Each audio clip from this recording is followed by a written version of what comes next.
So now in this video we will discuss about the vectors class 12th। Vectors की बात की जाए तो इसके पहले आपको ये जानना पड़ेगा कि what is the difference between scalars and vectors. तो आपको वेक्टर्स ज़्यादा समझ में आएगा। यदि मैं स्केलर्स एंड वेक्टर्स की बात करूं तो मैं कह सकता हूं कि अब physical quantity which has only magnitude is called the scalar and the physical quantity which has magnitude with direction is called vectors. ठीक। तो यदि किसी फिजिकल क्वांटिटी में सिर्फ मैग्नीट्यूड है, ओनली मैग्नीट्यूड, तो उसको हम स्केलर कहते हैं। The physical quantity has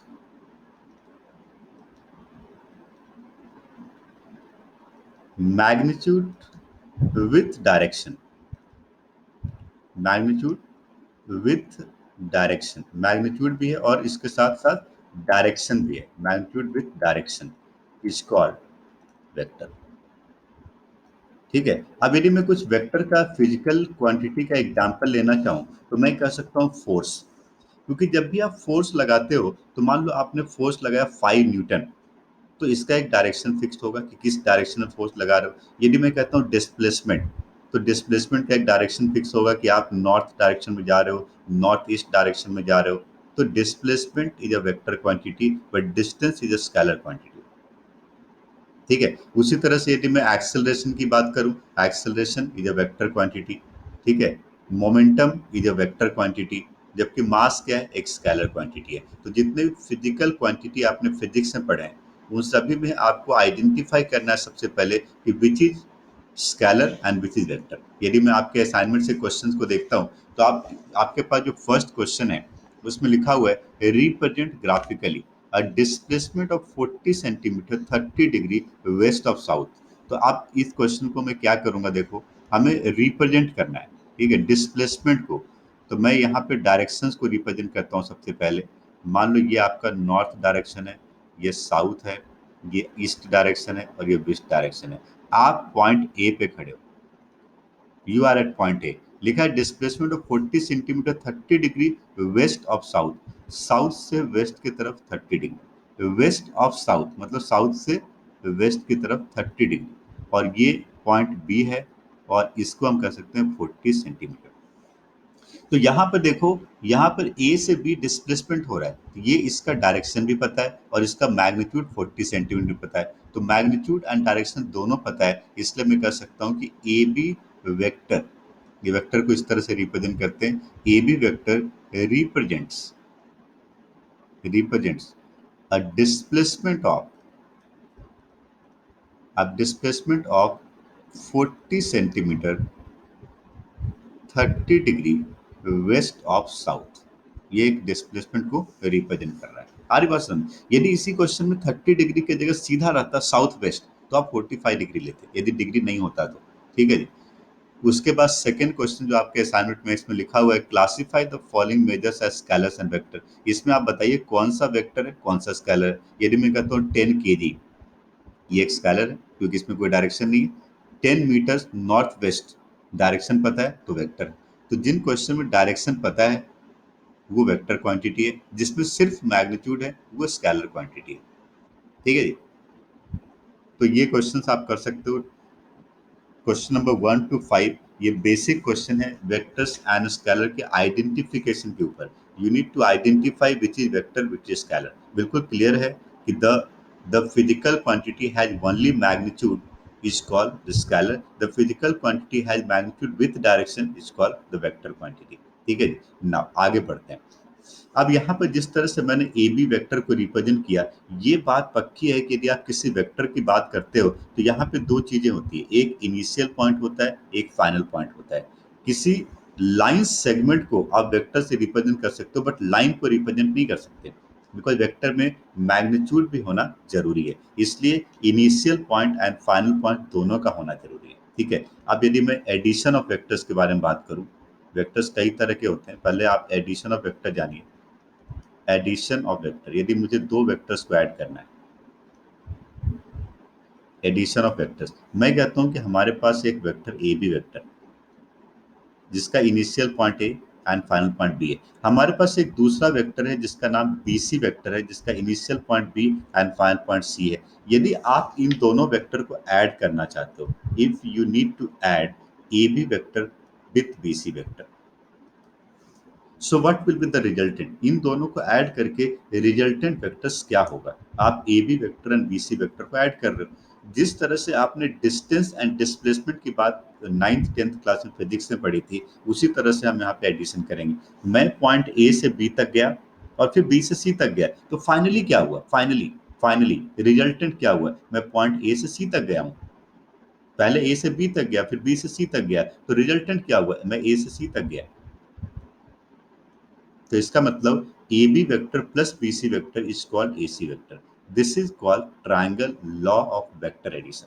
vector addition को हम ट्राइंगल लॉ से रिप्रेजेंट करते हैं और it is called the triangle law. But दो वेक्टर का एडिशन इस लॉ से तभी पॉसिबल है जब फर्स्ट वेक्टर का फाइनल पॉइंट नेक्स्ट वेक्टर के इनिशियल पॉइंट के इक्वल होगा। यदि ये इक्वल नहीं है तो उसका तरीका अलग होगा। ठीक है जी, आप देख रहे हो ए बी वेक्टर और बी सी वेक्टर में बी पॉइंट कॉमन है, इसका फाइनल और इसका इनिशियल पॉइंट सेम है, so we can apply triangle law to add these two vector. ठीक है, उसी तरह की सब्ट्रैक्शन की बात की जाए तो अपोजिट हो जाएगा। मैं यहाँ पे कह सकता हूँ यदि मैं ए सी को इधर ले आऊँ, बी सी को इधर ले जाऊं, तो ये A B vector minus A C vector हो जाएगा। ठीक है, तो एडिशन ऑफ वेक्टर में बहुत डिटेल में जाने से पहले आपको थोड़ा सा टाइप्स ऑफ वेक्टर्स के बारे में जानना है, टाइप्स ऑफ वेक्टर्स के बारे में जानना है। ठीक है, मान लो आपके पास एक ए बी वेक्टर है, मान लीजिए आपके पास एक वेक्टर है ए बी वेक्टर।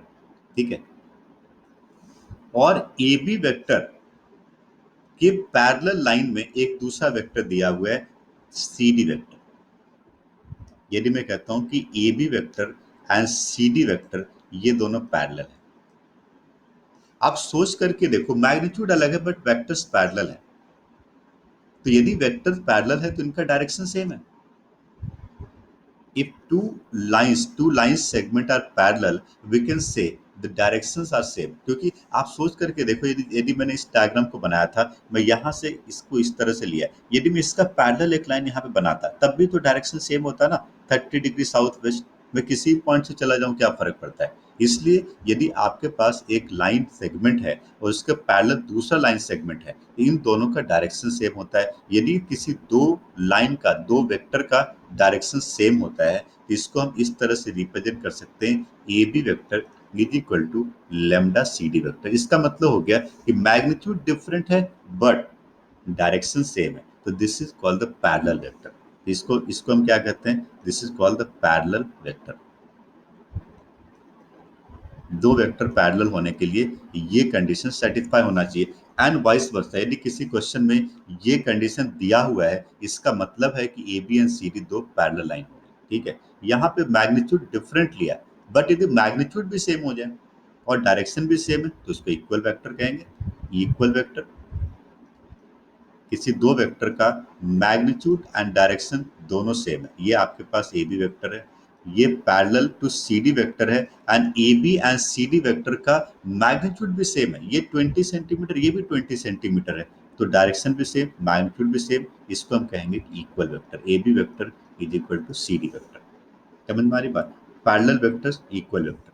अब एक और इंपॉर्टेंट बात इसमें आती है पैरेलल वेक्टर के साथ, कि जब किसी क्वेश्चन में A B vector equal to lambda C D vector में इन दोनों पॉइंट्स में से कोई एक पॉइंट कॉमन हो जाए तो उसको हम कोलिनियर वेक्टर कहते हैं। कैसे, देखो, कोलिनियर, कोलिनियर की यदि बात की जाए तो यहाँ पर आपके पास एक लाइन सेगमेंट है जिसमें आप A B and B C को रिप्रेजेंट कर रहे हो। आप देख सकते हो कि A B and B C दोनों का डायरेक्शन सेम, मैग्नीट्यूड अलग है। इसका मतलब इसको रिप्रेजेंट किया जा सकता है इस तरह से, A B vector is equal to lambda B C vector. ये जो कंडीशन हमने पैरेलल वेक्टर के लिया, वही कंडीशन यहाँ पर भी आ रहा है, बट यहाँ पर ए बी सी डी में कोई भी पॉइंट कॉमन नहीं है, ये दोनों पैरेलल लाइन है। बट यदि ए बी बी सी में एक पॉइंट बी कॉमन है, ये पैरेलल नहीं बल्कि कोलिनियर है। In this situation if we have A B vector equal to lambda B C vector, the point B is common in both, we can say points A B C are collinear. यदि किसी question आपसे कहा जाए prove that point A, B, C are collinear, so what we need to prove? we need to prove AB vector is equal to lambda BC vector, where lambda is any real number, any scalar quantity. lambda कोई भी scalar हो सकता है यहाँ पर, clear. तो parallel vector, equal vector, कोई और भी कई सारे वेक्टर्स होते हैं, जैसे नल वेक्टर। तो नल वेक्टर वो वेक्टर होता है सॉरी, जिसका मैग्नीट्यूड जीरो होता है, एक ऐसा वेक्टर क्वांटिटी जिसका मैग्नीट्यूड जीरो है। कैसे? A vector, A vector, final point initial point same हो गया, डायरेक्शन है बट मैग्नीट्यूड जीरो है, इसको अब नल वेक्टर, जिसका मैग्नीट्यूड जीरो होता है उसको नल वेक्टर कहते हैं। ठीक है, तो ये सब कुछ इंपॉर्टेंट टाइप्स ऑफ वेक्टर, आगे हम यूनिट वेक्टर और भी कई सारी चीजें पढ़ेंगे, बट मैं एडिशन एंड सब्ट्रैक्शन के ऊपर ज्यादा वर्कआउट करने के लिए आपको ये तीन टाइप्स बताए। ठीक है, अब एडिशन एंड सब्ट्रैक्शन में और आगे बढ़ते हैं, और जितने भी ट्राइंगल, क्वाड्रिलेटरल, पेंटागन, पॉलीगन से रिलेटेड क्वेश्चन होते हैं उनके ऊपर वर्कआउट करने की कोशिश करते हैं। देखो, जिस तरह से मैंने आपको ट्रायंगल लॉ बताया, उसी तरह से यदि मैं पैरेललोग्राम के बारे में बात करूं, मान लो हमारे पास एक पैरेललोग्राम है, मान लो हमारे पास एक पैरेललोग्राम है, ये हमारे पास एक पैरेललोग्राम है ABCD। यदि इस पैरेललोग्राम की बात की जाए तो आपको पता है in parallelogram the opposite sides are parallel as well as equal. इसका मतलब AB vector and DC vector equal vector होगा, क्योंकि ये दोनों लाइन पैरेलल भी है और इसका मैग्नीट्यूड भी इक्वल है, इनका डायरेक्शन भी सेम है, मैग्नीट्यूड भी सेम है। So we can consider AB vector and DC vector small a vector. उसी तरह से यदि मैं AD और BC की बात करूं तो ये दोनों लाइन भी पैरेलल एंड इक्वल है। So AD vector and BC vector are equal and we can consider this two vectors as B vector and B vector. ये हमने मान लिया। So let ABCD is a parallelogram. मान लो ये parallelogram है, parallelogram, ठीक है, in which AB vector is equal to DC vector is equal to small a vector and DC vector is equal to AD vector is equal to small b vector. तो small a vector and small b vector दो vector समझ लो यहाँ पे। ठीक है जी। Now अब यदि मैं इस क्वेश्चन में डायगोनल फाइंड करना चाहता हूँ, so what we can do if we are finding the diagonal AC। Now see the triangle law. Now we can see triangle ABC. In triangle ABC, we can say AB vector plus BC vector is equal to AC vector. Is it clear in this diagram? इन दोनों का direction same, इन दोनों का order same है, AB and BC, तो इसका resultant क्या होगा? AC। So we can say A vector plus B vector is equal to AC vector. This is the larger diagonal. What do mean by the smaller diagonal? यदि मैं smaller diagonal की बात करता हूँ और मैं यहाँ पर DB फाइंड करने की कोशिश करता हूँ, तो अब मैं ट्राइंगल ABD को लूंगा। In triangle ABD can be say AD vector plus DB vector is equal to AB vector. Is it correct? सोचो, AD एंड DB का ऑर्डर सेम है, रिजल्टेंट क्या होगा? AB। तो हमने कहा इसका फाइनल पॉइंट, इसका इनिशियल पॉइंट हटा दो, AB बन गया। So what we can say about the DB vector? We can say DB vector is equal to AB vector minus AD vector. So DB is the another diagonal and AB vector को small a vector से represent किया गया और AD को small b से। So we can say in a parallelogram, if two adjacent sides are a vector and b vector, then their diagonals are the sum of two adjacent side and the difference of two adjacent side। ठीक है जी। तो इसका मतलब मैं कह सकता हूँ, तो larger diagonal is a vector plus b vector and the smaller diagonal is a vector minus b vector. समझ में आ रही बात? So this is called parallelogram law. Parallelogram law कहता है, ट्रायंगल लॉ से ही बना है, addition and subtraction of vector से ही बना है। पैरेललोग्राम लॉ कहता है in a parallelogram if two adjacent sides are a vector and b vector, then the larger diagonal is sum of two vectors, sum of two adjacent side, the smaller diagonal is the difference of two adjacent side। ठीक है, this is called parallelogram. इसके बाद एक next चीज आती है, वो होती है पॉलीगन लॉ। वो क्या होता है देखो, नेक्स्ट पॉलीगन। अब पॉलीगन लॉ जो होता है वो ट्राइंगल में भी एप्लीकेबल है, क्वाड्रिलेटरल में, पेंटागन में, हेक्सागन में, हेप्टागन में, ऑक्टागन में, डेकागन में, किसी में चले जाओ, इन सभी में एप्लीकेबल होता है। एंड पॉलीगन लॉ क्या कहता है? पॉलीगन लॉ कहता है कि यदि किसी भी पॉलीगन में आप जिस पॉइंट से चले हो उसी पॉइंट पे सेम ऑर्डर में वापस आ जाओ। तो इसको हम जीरो वेक्टर कहते हैं। जैसे मैंने इस ट्राइंगल को लिया, मैं यहाँ पे कह सकता हूँ कि A B vector plus B C vector and plus C A vector, इसको मैं जीरो वेक्टर कह सकता हूँ। इसलिए कैसे कह सकता हूँ तो समझो, A B vector plus B C vector कितना है, A C vector and plus C A vector. समझो बात को, A B plus B C कितना है, A C, and A C vector यदि मैं इसका इनिशियल एंड फाइनल पॉइंट को इंटरचेंज करता हूं तो आगे माइनस साइन आ जाएगा, तो C A vector can be written what, minus A C vector, क्या आ गया, जीरो वेक्टर। तो पॉलीगन लॉ कहता है कि इन एनी पॉलीगन, आप यदि किसी एक वर्टेक्स से सेम ऑर्डर में चलते चले जाओ और उसी वर्टेक्स पे वापस आ जाओ, इन सभी वेक्टर्स का सम हमेशा जीरो वेक्टर होता है।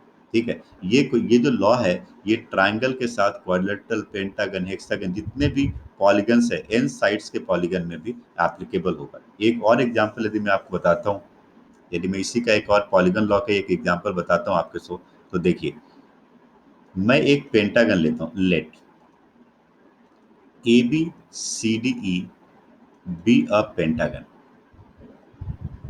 मैं एक पेंटागन लेता हूँ, ठीक है, एक पेंटागन है, मैं एक डायग्राम से इसको रिप्रेजेंट करता हूँ। ये हमारे पास एक पेंटागन है, ये हमारे पास एक पेंटागन है जिसका नाम है ए बी सी डी ई। ये आपके पास एक पेंटागन है।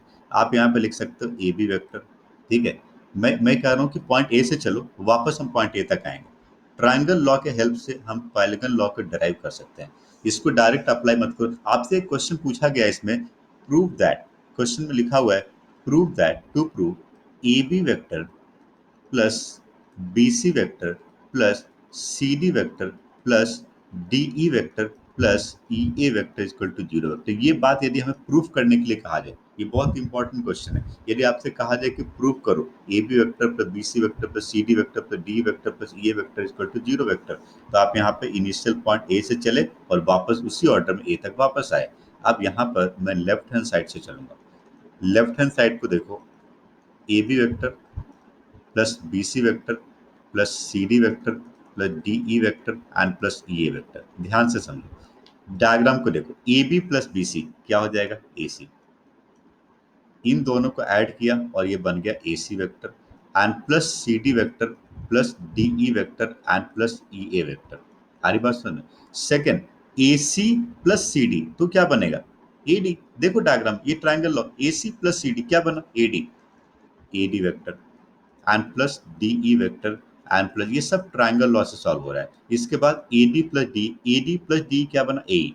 तो इन दोनों को ऐड करके मैं क्या कहूंगा, A vector and A vector plus E A vector. और इसके बाद मैं यदि ई ए वेक्टर में, ई ए वेक्टर में इनिशियल एंड फाइनल पॉइंट को इंटरचेंज करूं तो ये माइनस ए वेक्टर हो जाएगा। और A vector minus A vector क्या होगा, जीरो वेक्टर। यदि दो वेक्टर क्वांटिटी को सब्ट्रैक्ट करोगे तो आंसर भी एक वेक्टर क्वांटिटी होना चाहिए, इसलिए आप यहाँ पे जीरो नहीं बल्कि जीरो वेक्टर लेना पड़ेगा। So A vector minus A vector can be written as what, zero vector. तो हमने प्रूफ कर दिया this is equal to right answer. हमने ट्राइंगल लॉ लगाया। यदि इस क्वेश्चन को बिना डायग्राम का भी करते तब भी हो जाता है। मैंने क्या कहा, जब भी आप दो वेक्टर को ऐड कर रहे हो, फर्स्ट का फाइनल पॉइंट सेकंड के इनिशियल पॉइंट के इक्वल है, we can eliminate this, answer is what, AC vector.